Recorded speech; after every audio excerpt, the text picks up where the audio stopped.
Okay, so the conductor pipe is in place, and now we can start to drill for the next casing section, the surface casing.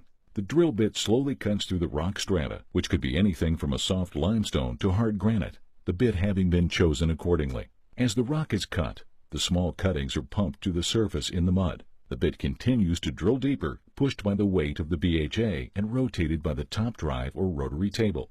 After around 2,000 feet, the drilling stops and drilling fluid is pumped through to clean up the hole.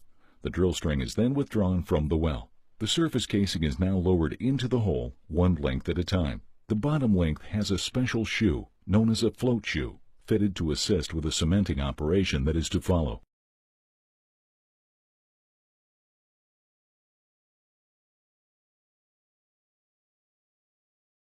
Once the casing string is centered in the well, a rubber plug, called the bottom plug, is inserted into the casing string and the cement is pumped in behind it.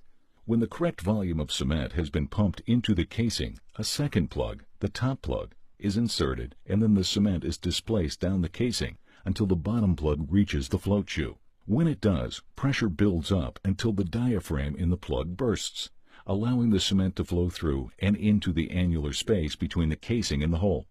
The cement flows up and around the casing, filling the annulus. It flows until the top plug hits the remainder of the bottom plug. As this plug doesn't have a diaphragm, pressure builds and the cement crew at the surface see the pressure rise as an indication to stop the pumps. The check valve in the float shoe prevents flowback of the cement once pumping is stopped.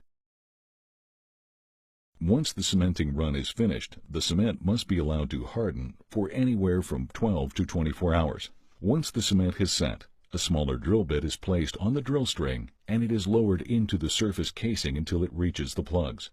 The drilling restarts and the plugs, the cement, and the shoe are drilled through before the drill bit reaches the rock strata. Drilling now continues as before for a few more thousand feet until the setting depth of the next string of casing, the intermediate, is reached, at which point the whole cementing process is repeated.